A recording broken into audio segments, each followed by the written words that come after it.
Иргэний боловсрол олгох хөтөлбөр. Боловсрол телевиз, Өвөр Монголын одон телевиз хамтран үзүүлж байна.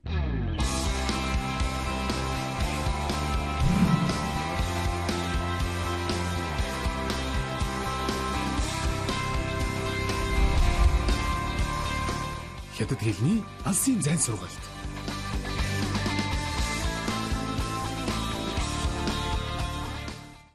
Сайн байцгаана уу үзэгчдээ. Та бүхэнд энэ өдрийн мэндийг хүргэе. Хятад хэлний дунд чатны хичээл эхлэхэд бэлэн боллоо. Өмнөх хичээлээрээ бид цагаан сар гэсэн сэдвийн хүрээнд шинэгийг хамтдаа сурч сонирхолтой жишээнүүдийг үздэсгэсэн. Хамтдаа хураангуйлан давтацгаая. 我习惯听民乐. Би ардын хөгжим сонсоод дадсан. 祝贺新年. Цагаан сарын мэнд дэвшүүлье. 长命百岁. Урт насаж удаан жаргаараа гэх мэт үгсийг үтсэн. Ингээ үгийн сангийн дунд чатны 10 дугаар хичээл эхэлж байна. Өнөөдөр бид Хятад орны мэдлэгтэн гэсэн сэдвийн хүрээнд чинүүгийг хамтдаа сурах болно. Та бүхэн хичээлдээ идэвхтэй оролцож бичиг танилцахтай бэлдээрэй.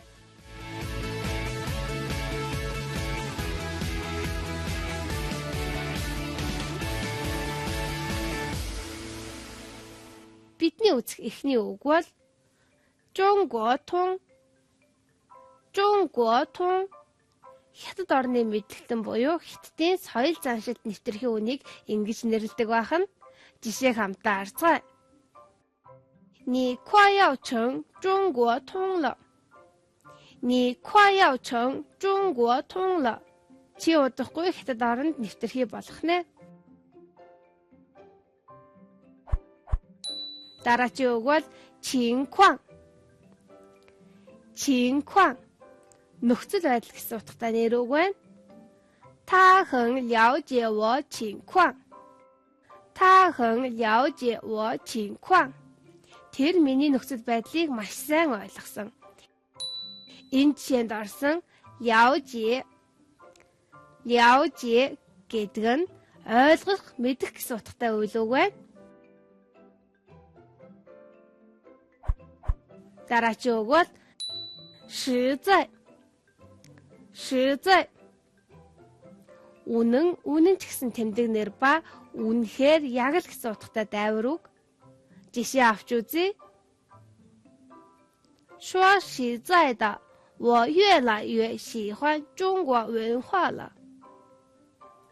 说实在的，我越来越喜欢中国文化了. Үннийг хэлэхэд би Хятад соёлд улам бүр дуртай болоод байгаа. Энэ жишээнд орсон 越来越гэдэг нь улам бүр гэсэн дайвар үг байна.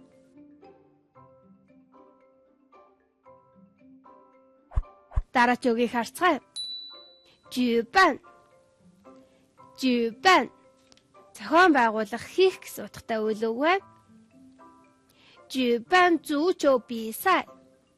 举办足球比赛. Хөл бөмбөгийн тэмцээн зохион байгуулах.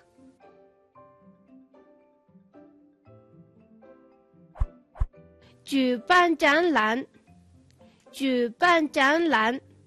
Үзэсгэлэн зохион байгуулах гэж хэлэх нь энэ жишээнд орсон 展览гэдэг нь үзэсгэлэн гэсэн утгатай нэр үг байна.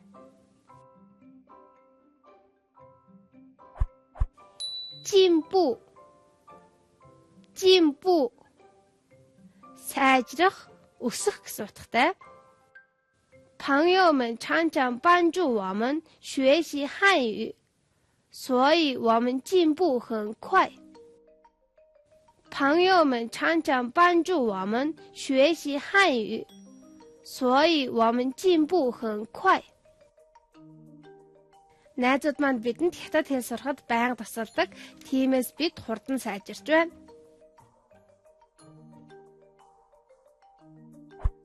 Дараагийн үзэгчийн үг бол 感兴趣.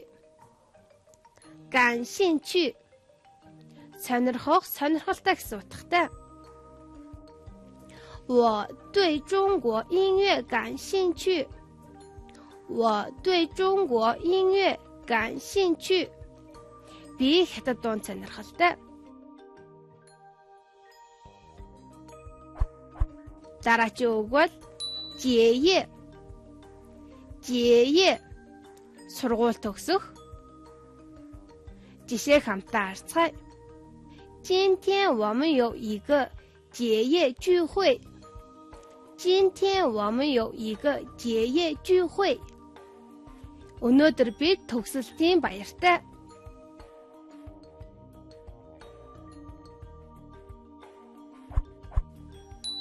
Лаовай. Лаовай. Хуучин гадаад буюу Хятадд он удаан жил болсон гадаад иргэнийг ингэж нэрлэдэг. 你们这些老外快成中国通了。你们这些老外快成中国通了。Үүнийг орчуулбал Хятадд дуудсан гадныхан удахгүй Хятад оронд нэвтрхий болох нэ.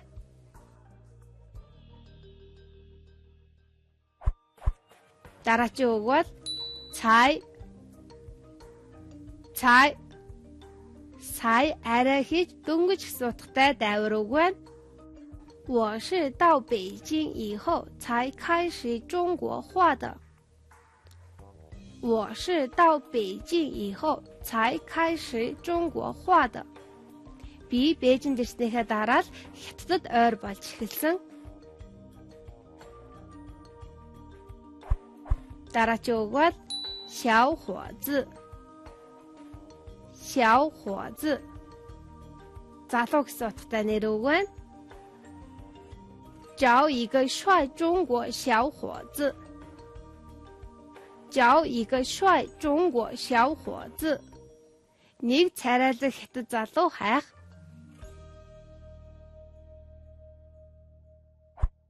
Дараагийн үг бол 努力。努力。Хичээх чармаах гэсэн утгатай үйл үг байна. 都要努力学习汉语。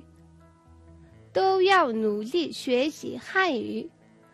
Бүгд Хятад хэлийг хичээн сурах хэрэгтэй.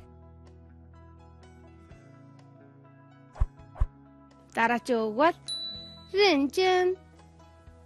认真。Хариуцлагатай гэсэн тэмдэг нэр байна. 越来越认真。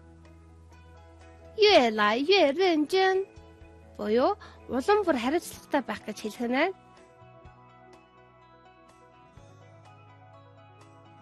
Дараагийн үг бол 不见不散。不见不散。Дараа уулзлаа баяртай гэсэн утгатай буюу товлсон цагтаа заавал уулзна гэсэн утгыг илэрхийлдэг байна. Ингээд өнөөдрийнхөө шинэ үгийг үзэж дууслаа. Одоо бүгдээрээ үтсэн шинэ үгсээ баттгаад нэгэнд тасгал ажиллая. Холбогдох үгсийг хооронд нь харгалзуулаарай. 举办成越来越帅了解认真小伙子情况中国通展览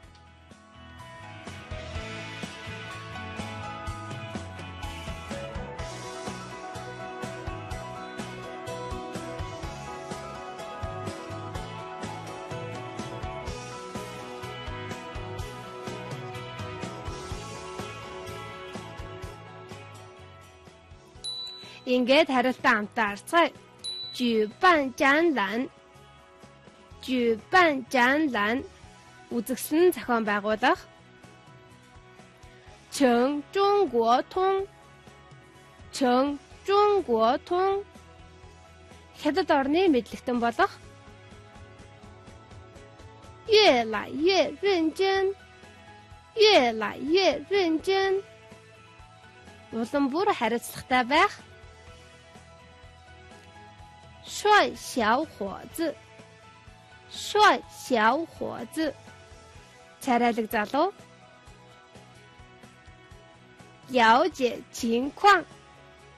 了解情况. Нөхцөл байдлыг ойлгох.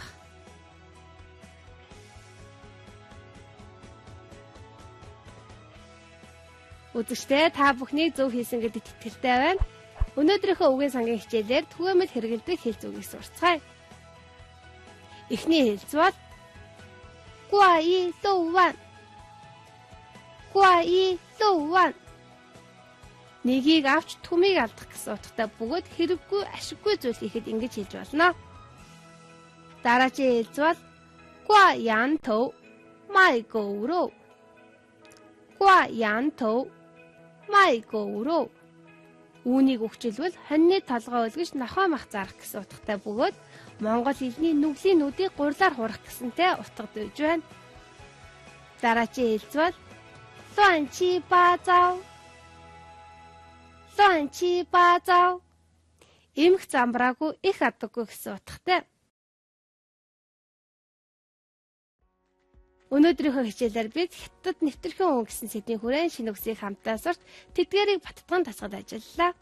Та бүхэн үзсэн хичээлээ сайтар давтаарай. Дараагийн хичээлээрээ бид ёс заншил гэсэн сэдвийн хүрээнд шинэ үгийг үзэх болно. Үзэгчдээ үргэлжлүүлэн ярианы хэлний хичээлээ хүлээн авч үзнэ үү?